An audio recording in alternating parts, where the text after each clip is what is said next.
Hello, everyone. Katie's making fun of my intro.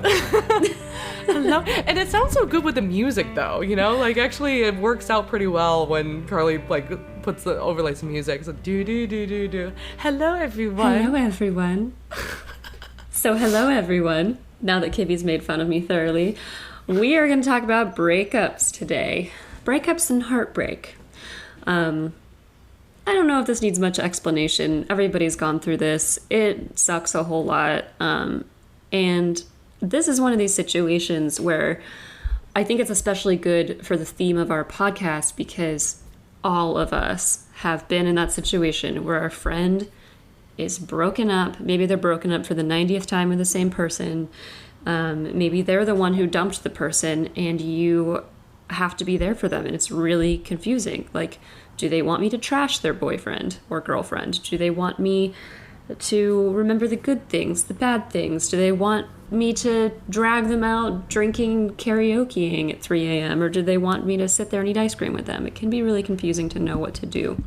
And so we thought it would be a good topic for this week. Yeah, and I'll share a little bit. I mean, this is a very personal topic for me right now because I'm going through a pretty major breakup. I'm going through a divorce. We'll probably do another episode on divorce itself because as I'm discovering right now, it actually is a very different thing than just breaking up someone you're dating. And I think it's worth mentioning because there are all sorts of different kinds of breakups. And, you know, break up with someone that you've just been dating for a few weeks versus planning your life together or divorce can all have elements of the same thing, but very different experiences. So, yeah, I think it's really helpful to hear what you've been going through and how your friends have been able to help. I mean, you've got front row seats to this, and of course, I'm your friend, and I've watched you through this, and it's painful and awful. And I liked how you mentioned there are so many different kinds of breakups. And I mean, when I think about my relationship history, like I've had a ton of breakups, but it's because I've dated people for short periods of time. So I've only had one breakup with a long-term partner, and that had so many elements of casualness to it. So really, I mean, these breakups they're all so different and they mean different things. I do want to note, when we say heartbreak, we're actually talking about a real thing. Studies show that when people are experiencing heartbreak and then they view photos of the person that they are in love with, areas of the brain associated with physical pain actually light up. So there is kind of a physical pain response happening. Ooh, that's a cool study. I didn't know that. Yeah. That's very cool. Yeah. We know that also happens with things like social rejection. In the Lieberman studies, we've seen that. So it really is, I mean, we're a social species, and it really is painful when we are rejected, when we lose someone that we thought we were falling in love with. Okay, so if we think about what's so hard about breakups and in the various different types of breakups, Kibby, I know you looked into the research, so what would you say? It's interesting to think about this now, especially because from the loved one's perspective, often the loved ones get that advantage of their vantage point, right? Of saying like, oh, that guy's not good for you, or the girl's not good for you.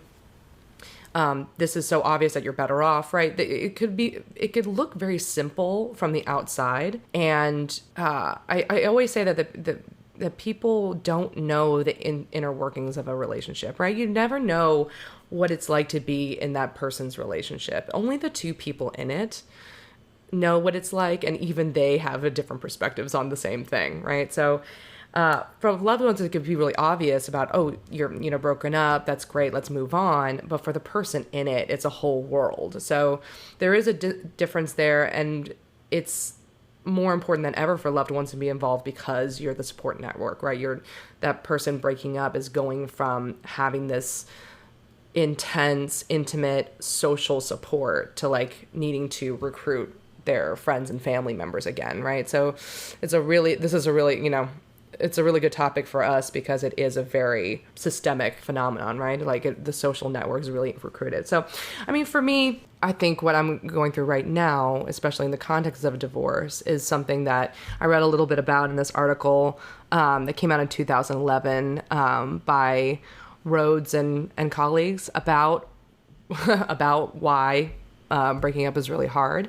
And one of the things they found is, of course, as expected, they found that people who just went through a breakup have less life satisfaction, right? It kind of decreases how their well-being and their overall happiness and increases distress. Okay, that's obvious.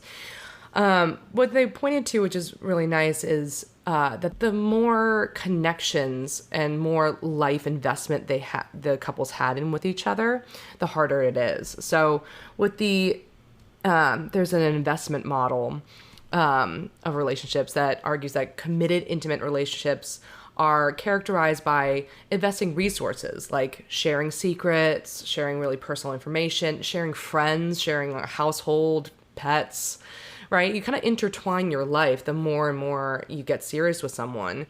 And the more you have that, the more the actual breaking up is really challenging. Of course, like you're splitting up a life, you're splitting up a house, you're splitting up a home. That is very different than someone that you've been dating for a little bit and then broken up there. And what's also hard is like those investments are also in dreams and ideas for the future. If you have ideas to marry this person or dreams of moving in with them or having a family with them, you're also losing that dream. And so it's several losses in that one breakup. I read another theory. It was basically a theory of arousal as related to romantic relationships. Not sexual arousal, but just that being in a committed relationship keeps you at an optimal level of arousal and calm. And I guess, so you're kind of in this, I don't know if homeostasis is the right word, but like you're, I guess I noticed that too with Paul. Like I used to be chasing dopamine a lot more. I guess now I am in online purchases of fruit treats, but in terms of like, That is the most committed relationship thing I've heard you say. I get my jollies from buying fruit treats online. Sure, okay.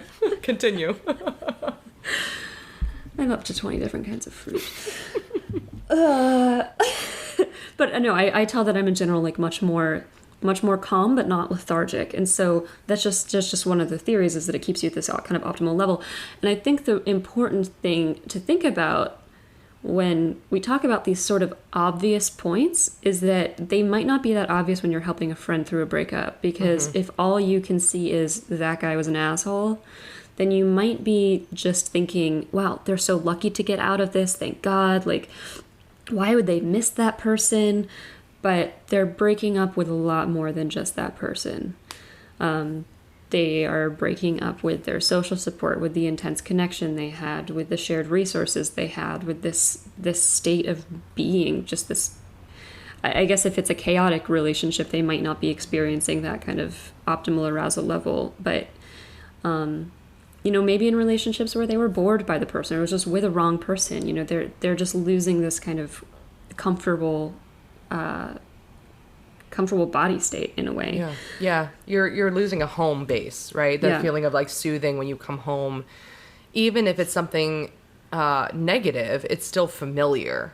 And I think it's very hard for a lot of people to go from something familiar to just wide open possibilities, right? Like the uncertainty of leaving that home is you don't know what's going to happen, right? Yeah. I think a lot of people might also be in relationships, not because, but one secret benefit is that they can blame a lot of their issues or their personal struggles on that other person. And if they're alone, they might have to face, I don't know, something that they've been avoiding or have been distracted by with this person, right? Like, a lot of people are stay in relationships because they're afraid to be alone, and maybe because it's like they're going to have to face something about themselves, right? An old pain or anger or a part of themselves they don't like, that it's easier to be distracted and say, well, that person is making me XYZ. But actually, that might be kind of a curtain, pulling a curtain over your eyes. Right. Whew. Well, did you have that experience in your breakup, or are you having that experience? Yeah, I think that something I'm learning from the breakup is that how afraid of abandonment I really am. You know, I've actually have talked about this on this podcast. Like, I kind of identify myself as often someone who's like avoidantly attached, like very self-sufficient, and I've always been in relationships. I've always sought closeness, but there's always a part of me that kept very self-sufficient and kind of I don't want to say avoidant in that way, but you know what I mean. I take care of myself. Independent, yeah. And I hadn't realized like how actual afraid of abandonment I really am, and noticing like how much I tend to give to another person, and maybe when I set boundaries and maybe, you know, like relax them or kind of let them go, the person doesn't follow through. A lot of that was a fear of, you know, being left or not or losing a person, right? And so I kind of come in to compensate for that by, you know, giving up my boundaries or giving when the other person isn't giving, and not knowing why I was doing that. And when breaking up, I was like, oh, I was lowering my standards just to have someone around. And I had to face that. I'm kind of learning about that now, about myself. Does that scare you? Does it feel like an opportunity? How do you conceptualize it? It's both. It's both an opportunity and it's scary. And we've talked about how just like learning from losses, and making meaning out of it is, you know, one of the more important parts of like going through something really tragic or difficult. I am learning that it's not worth overcompensating just to keep that person around, because then I start to lose the self-respect. You know, like I go into my head like, why did I do this if that person's not going to, you know, reciprocate or follow through? There's always this secret wish that if I give just enough, that person will be inspired to like give back in the same way, but that's really not the case. And it's scary to think that if I hold my boundaries and stand firm to them and not lower my standards, then that people might just not meet them, and I would have to separate from them, and that comes with a lot of loss. But I'm hoping that that learning would lead to, I don't know, better quality of relationships that feels more mutual. It's an important lesson. So the research is also showing that people who see their breakup and their relationship as a period of self-growth have better mental health outcomes after the breakup. But a lot of people tend to see breakups as failures, as the relationship as like wasted time, and that they have worse mental health outcomes naturally. And so, I mean, that goes so along with what we're saying about making meaning. And but I like how this is it's kind of a specific way of making meaning. It's like, how did I grow through this? And it sounds like you've really identified how this was a period of growth instead of just a period of you like failing and well, I'm still in the middle of it, folks. I am not like on the other side like, wow, I'm a better human being now. I mean, it's still hard.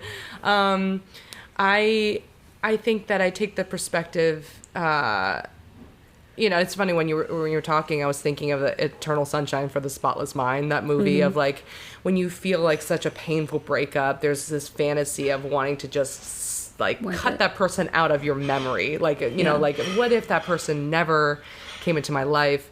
And the message of the movie, which I really agree with, is like, you know, that it's better to love than not, you know, that and loss than not love at all. And I really do feel like the experience of being in love and really trusting and giving everything to another person is such a monumental, significant human experience that even if it goes badly, I wouldn't like take it away. I really had to learn that in my breakup from the guy I talked about on the narcissist episode. I'll call him Alec because that's the name I used to write about him in fiction. But he, it would have been really, really easy to say after that 3.5 year period, like, wow, I just had the wool pulled over my eyes. Like, how could I have let myself love this guy? Like, what an idiot I am. And I think I had a lot of that, but I think what was more helpful was just saying, you know what, before I fell in love with him, I wasn't sure I could love anyone at all. Like, I had those kinds of doubts about myself. There's value in having been vulnerable. There's value in what I got out of the relationship. And now I know a lot more of what I'm looking for. Yeah. Yeah. Yeah. You can always learn something. And even if it means learning a lot about yourself, because one of our supervisors talked about how, when two people get into a relationship, mm-hmm. and they really attach, like they really get to the point where they're about to, they're a couple, maybe they're starting a family, whatever. You have these blueprints from your upbringing, watching your parents or watching other caregivers or your relationship with your mother or father. So you kind of had this idea of what a relationship or a loving relationship looks like.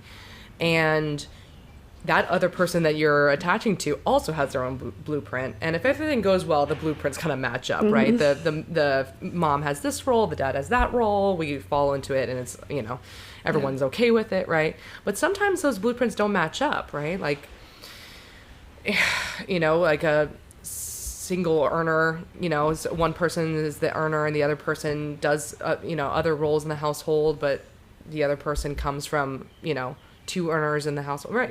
It's just like subtle differences like that. And, mm-hmm. and if you aren't able to make the blueprints match up without some negotiation, communication, or compromise, that could be really tough. Yeah.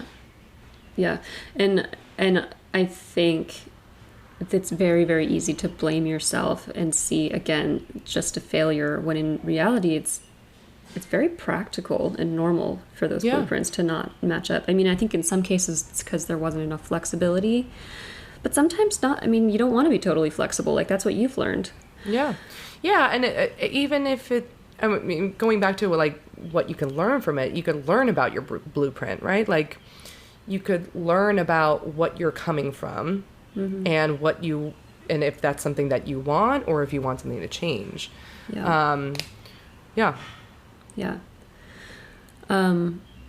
I guess another thing I learned from my breakup with Alec is, I guess along this failure line, is there's something like, if you just allow yourself to, I think I had a funny relationship with pride. I learned from my own blueprint, like, mm-hmm. don't let a man ever use you. Mm-hmm. And so I think there was a lot of shame in that. And I think a lot of people feel shame after a breakup. And I guess what helped me was saying, you know what? Shame is kind of a waste of time here. And I think it's actually kind of remarkable that I was able to lose myself in love and to love so strong, even when it wasn't truly reciprocated. Because what's so shameful about that? Like, it feels like the real way to get used in a relationship is, okay, you're discarded, but then what do you do from here? Do you wallow in it? Do you shame yourself? Do you self-flagellate? Or do you say, you know what, I'm proud of I'm proud of what I did, and I can pick up from this and move forward, and then it's not really like you were used. You got to be in love, and that's great. Yeah, and you bring up an interesting point, that how do you interpret or think about the breakup after? That could be hard too, especially if you're talking, as you were saying, there's some shame in that, right? Mm-hmm. If you look back and go, oh, I wasn't proud of the way, they're breaking up with me because of personal deficiency, or because there's something wrong with me, or I was like XYZ in this relationship, I was used, mm-hmm. or whatever, and that brings a lot of shame, right? If you look back at the relationship as is this a sign of my personal failing versus like this is a learning opportunity, and how were we not a good fit, you know? Right. There's a different ways to think about and interpret why it didn't work out that could really lead to just like more productive moving forward versus like wallowing in that kind of shame. Yeah, and it feels like there's an opportunity here for the friends and family, because what the person who's just gone through the breakup is probably going to want to do is start excavating for reasons why the person left them.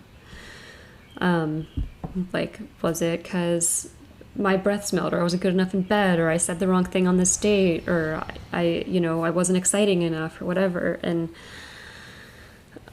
those are all kind of failure-oriented thoughts.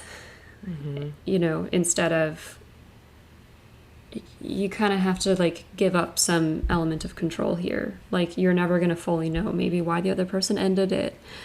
And knowing that you don't have that full control, can you instead change the conversation to, what did I learn from this breakup and this relationship? Like, can I accept that I loved and lost? Like, can that just be on its own? And so I guess if I were the friend of someone going through a breakup, I would try to stop that excavation process, because it's not really going to get you anywhere. Unless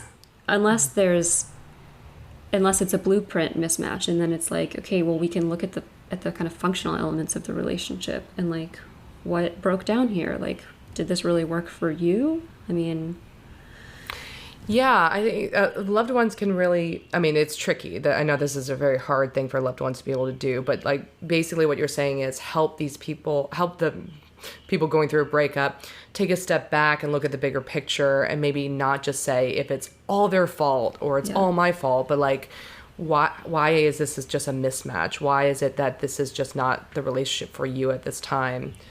Although, on the other hand, I do think it has been helpful, if not painful, that friends like you and other friends I've had who know about me, who know me for a while or know the relationship, they can point to patterns that I'm, enacting with this breakup, right? And kind of warning me to not fall into the same patterns, right? So, and it's unpleasant at the time, but it is helpful when you guys say something like,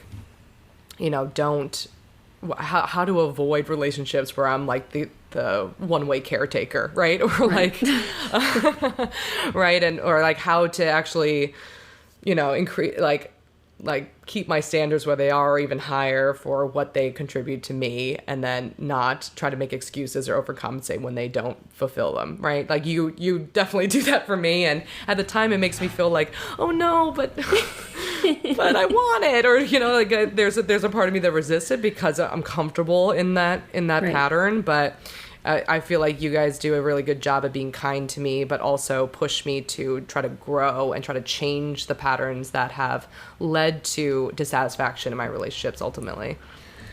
Yeah. I mean, I would say if there's a pattern, it probably needs to be pointed out. It just might be a matter of timing.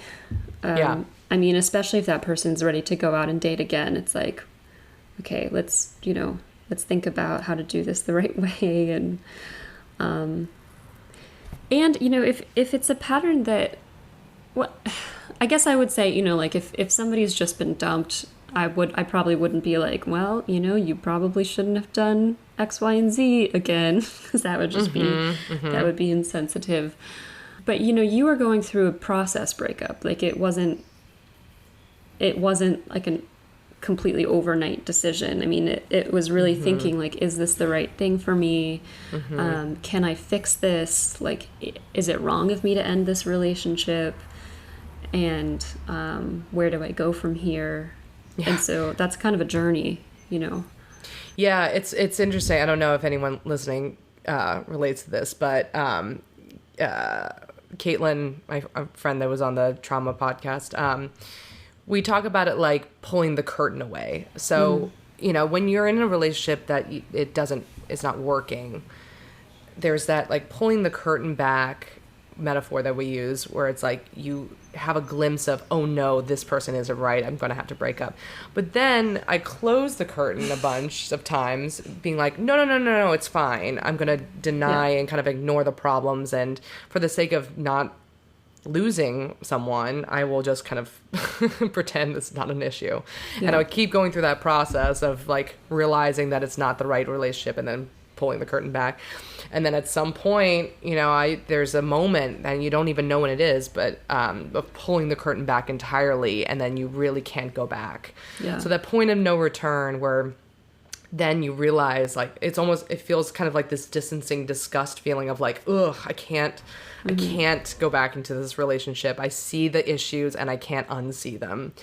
And it is funny because I would love to do research on this or see if there's research on it, but like what gets people to get there, right? Oh, like, God, I know. I would love to do that research too. Let's do it. That would be so cool, right? Because like what when you're if you have a friend, like a loved one, like a friend or family member going through like an on and off or toxic relationship, and you're just like, I'm just waiting for that person to like have the clarity and leave. Right. But it could be whenever, and it's not always predictable. You don't know when it's going to come, right? Like you could watch your best friend go through something horrible with their partner, and then the next day they're like, well, we're making it work. So I don't know how to pull the curtain away permanently. But it's an interesting research question that we can dig into. Yeah, I mean, this is the problem with a breakup episode, is that because there are so many different types of breakups, they all need different things. I mean, let's say, like, okay, most of the breakups I've had are like, I was dating somebody for 2 to 4 months and I broke up with them, or they broke up with me. But even in that, it's so different. Like, did I get dumped and then lose this dream of this guy that I thought, I didn't even get to know fully, and so it was just pure idealization, and then I lose this dream and there's that crushing feeling? Or was it the feeling of, oh, I've lost interest in another one, like, can I even really attach? And then there are these relationships where they just feel cancerous, and you're the friend watching this, and it's like, okay, this person is in this awful quasi relationship where it's on again, off again, or it's somewhere in between, and like they want to talk all the time because what they're in is so addictive. And I, as the friend, am like, I remember telling a friend who was in this a long time ago, like, this is like watching a friend have cancer and refuse chemo. Like, I just feel like I'm watching you die. You're losing all your self-respect. You're losing all control over your life. You're allowing someone to abuse you. You're distracted from the things you really need to do that would nurture you. And there's just and we talk about the same thing all the time. And there's nothing I can do. And that, I think, is a situation where you might have to set some boundaries. Yeah, as a loved one, yeah, definitely. Yeah. I think that's when you're pulled into that. Their friend and it's hard. The friend comes to you and goes, I need to get out. This is terrible. I can't, help me. And then you do, and then that person kind of goes back to them, and then and it's hard. Yeah, exactly. I think validation, love, maybe not advice giving, but in that situation, the on and off kind of relationship, you might have to know your limits of like, I can't talk you talk you through another breakup if that person just is going to go back. So setting those limits. I think there's also this trick of, you will feel for a while like you can help this person and save this person from this relationship, and that's an addictive feeling too. And then I think at some point you have to accept, like, no, what I'm actually doing is co-ruminating, and I'm allowing both of us to be admired in this addiction to this guy or this girl. I mean, I've had so many friends in these relationships, and you invest so much energy in being like, get out, I'll help you get out. And at a certain point, it's like, no, they're on their own road with this, and they're taking, it's a marathon, they're taking water breaks with you to like talk and tell you how much their legs hurt, and how much they want to quit. But like, ultimately, I think you have to relinquish control and just say, they're on their own timeline. I can't change it. it's hard to watch, but I'll be there to hold their hand when it's really over someday.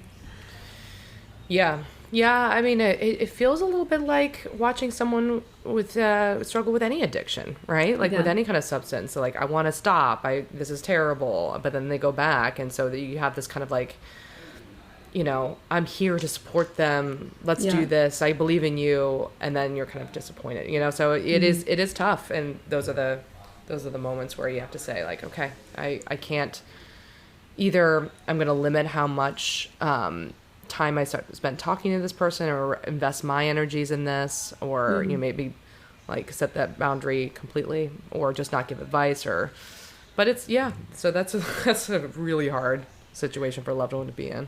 It is, but I think the only other option to acceptance is anger, because eventually you're going to keep giving advice and it's not going to be taken, right. And then you're going to you're going to feel like your time was wasted, and it wasn't necessarily wasted, because that person probably appreciated the talk and they appreciated, well, it was kind of wasted. I mean, because ultimately co-rumination is kind of a waste of time. I mean, it doesn't help.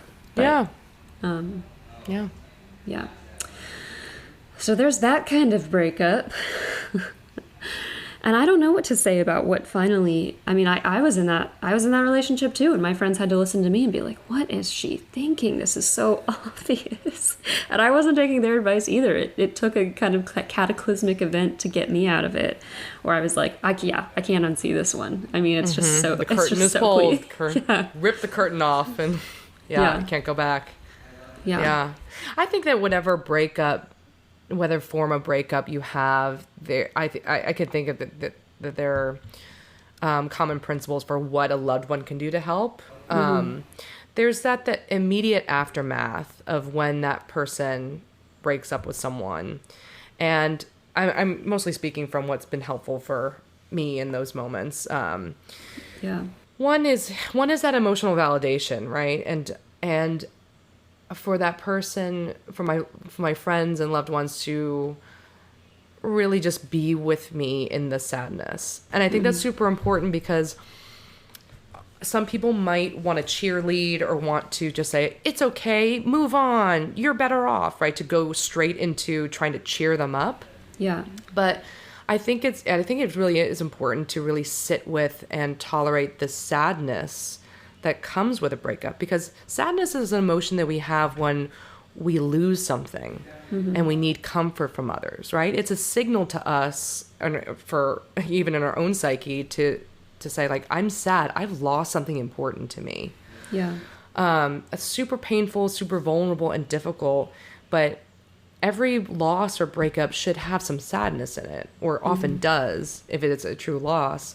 And that's not always a signal that it's wrong. I think that's a trick that I sometimes have tricked myself into, where I think, oh my God, I'm so sad at this breakup. Maybe I made a mistake. Yeah. Maybe we could try again or whatever. But it's important to remember that like the sadness is a natural part of a breakup, even if it's right. So I really appreciate it when friends and family members have, been like, of course you're sad. Of course, this is very sad. You've lost something important. That person meant a lot to you. Yeah. Still is a right choice.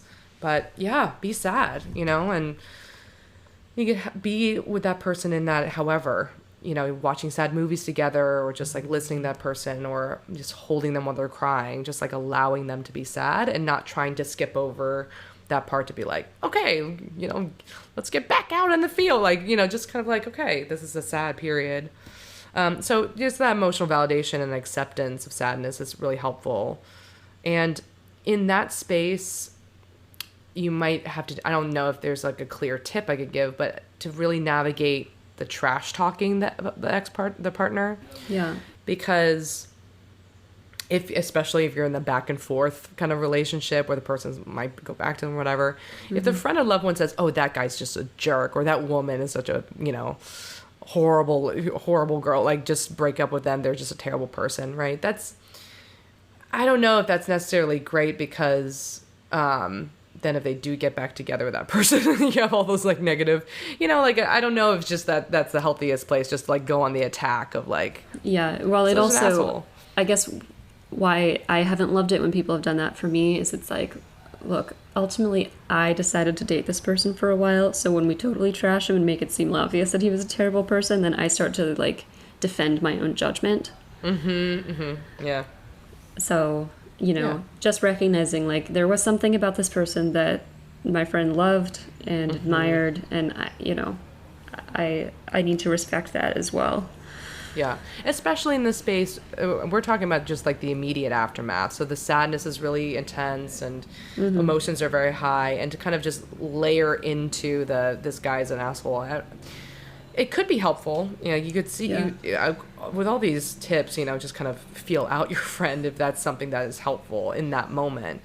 But maybe just leaning more into the emotional validation and less advice giving or just straight up attack of that person, right? Because it is a loss and they cared about them, and it's going to be conflicting when the other person just says, oh, that person's like evil or bad or toxic or whatever, right? Yeah. They might not be ready yet to fully take the step back and see the badness. They're still dealing with like, I'm losing a love, I'm losing dreams here. Right.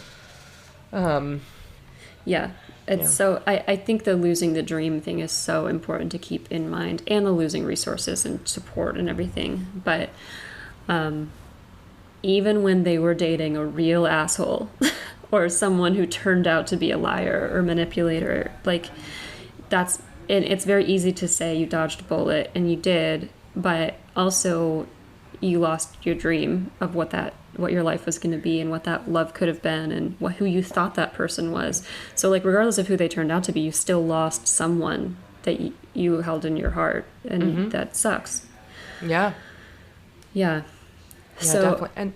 And also in like that's the immediate aftermath, but even a little bit after that, a huge thing that loved ones can do to help is within your limits, providing some of that support or home base or resources that partner gave, right? So like even thinking about it as splitting up a home base, you split the house, you split your pets, you lose a person that you talk to every day about your daily thoughts or, worries or concerns.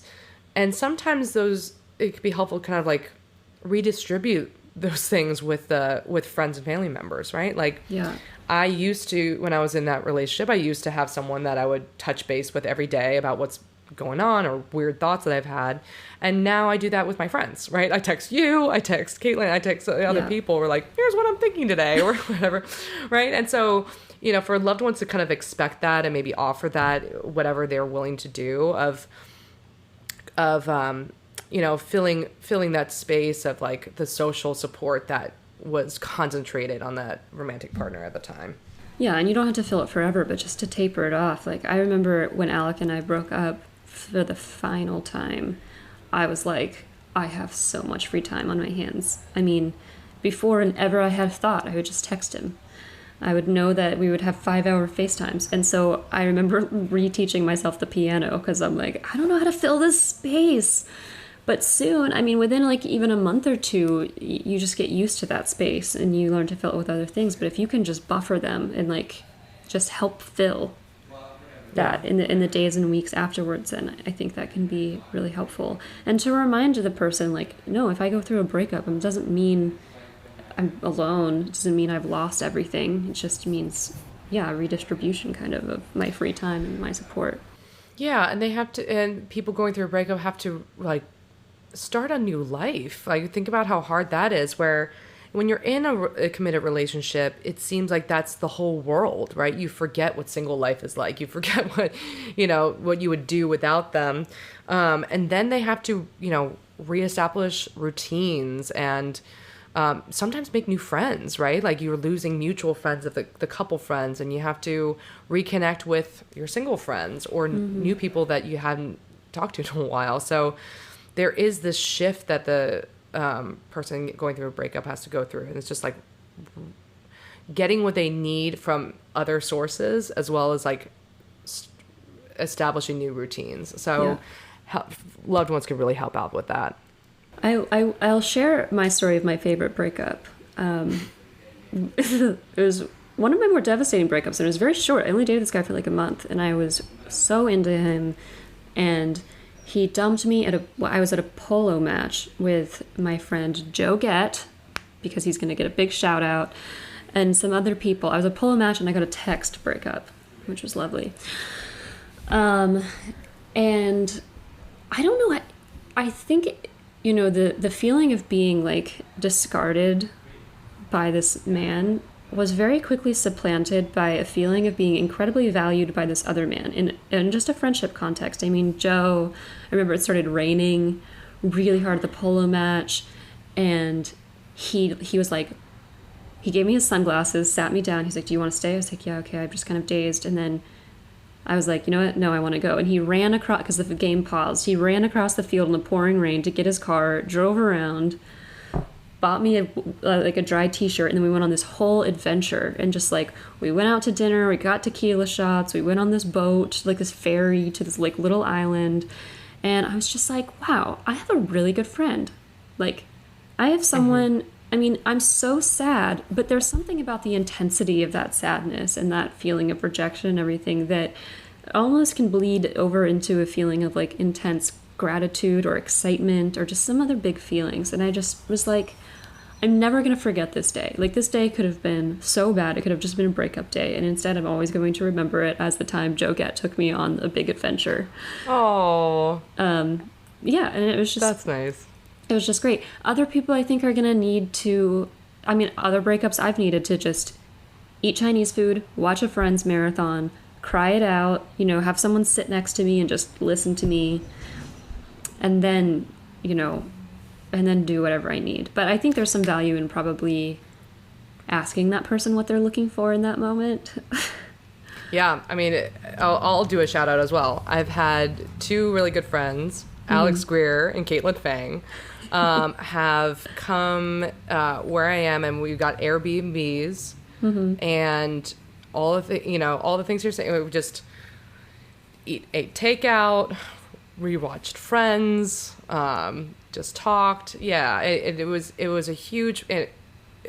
hugely helpful because it turned just a lonely, painful time into a lonely, painful time plus a really awesome time that I got to connect and feel valued by people who I respect and love. So yeah, I think a lot of the times when we feel really sad, we just want that feeling to go away.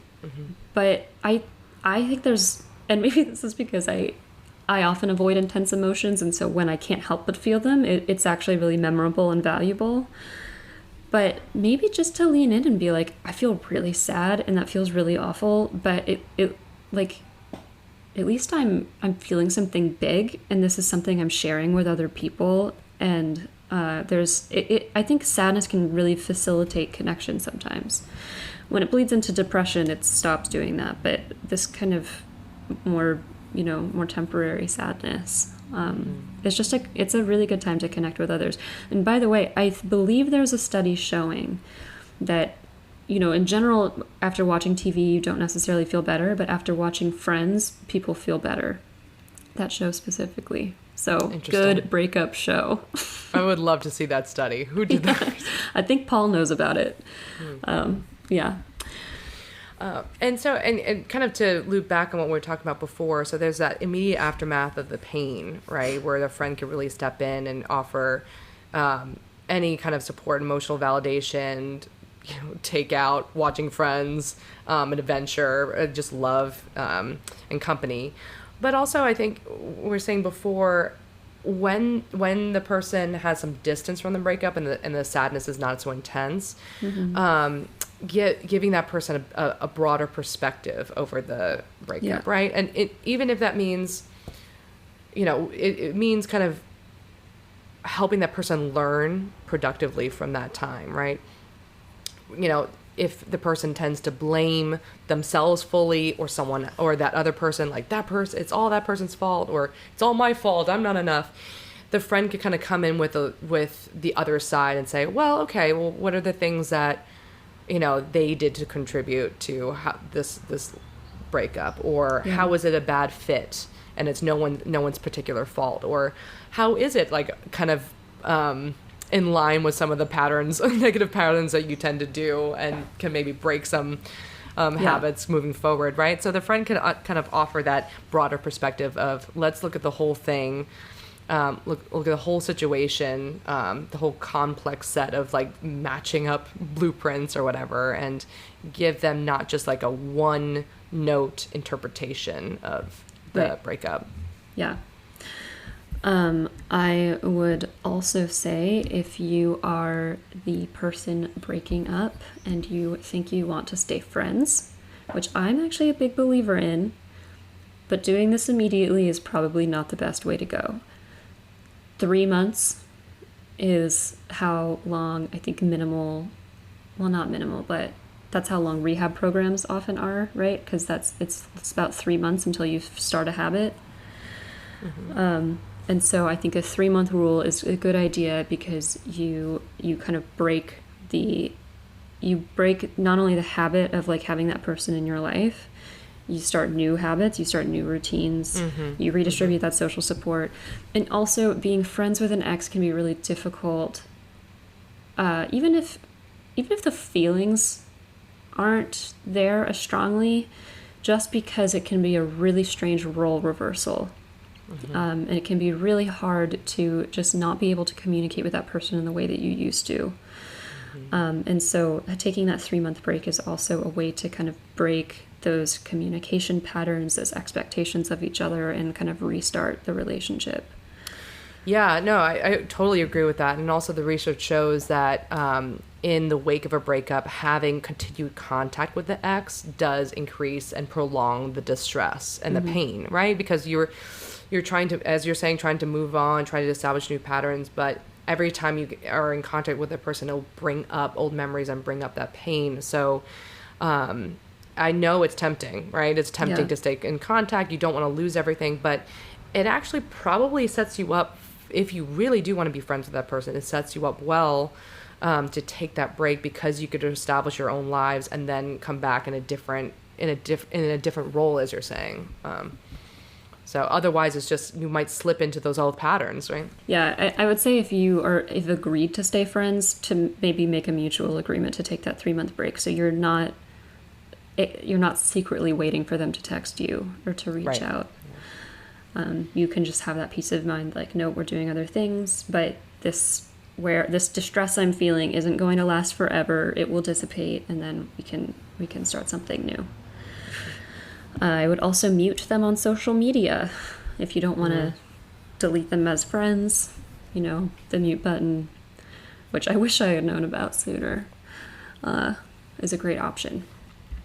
Even if you are going to go searching for their name and look them up, at least you won't be surprised when you get when they post something. And in really extreme cases, heartbreak can have a lot of symptoms similar to bereavement, and it can really disturb your sleep, which can kind of amplify the problem. So getting good sleep, trying anything to protect your sleep is important. All right, well, I hope those tips were helpful. And Kibby, do you have any resources? Yeah, we'll post the citations for the papers the research that we've been talking about, and also a really nice list that we found of psychologist-approved breakup books. So look that up on our website, littlehelpforourfriends.com. Okay, everyone. Well, Kibby, do I have a sign-off that you like to make fun of? What do I usually say? Rate, review, and subscribe. And leave those comments. We love those comments. Unless they're bad, don't leave this. Constructive feedback. How about that? Leave constructive feedback. All right. Thanks, everyone. All right. Bye. By accessing this podcast, I acknowledge that the hosts of this podcast make no warranty, guarantee, or representation as to the accuracy or sufficiency of the information featured in this podcast. The information, opinions, and recommendations presented in this podcast are for general information only, and any reliance on the information provided in this podcast is done at your own risk.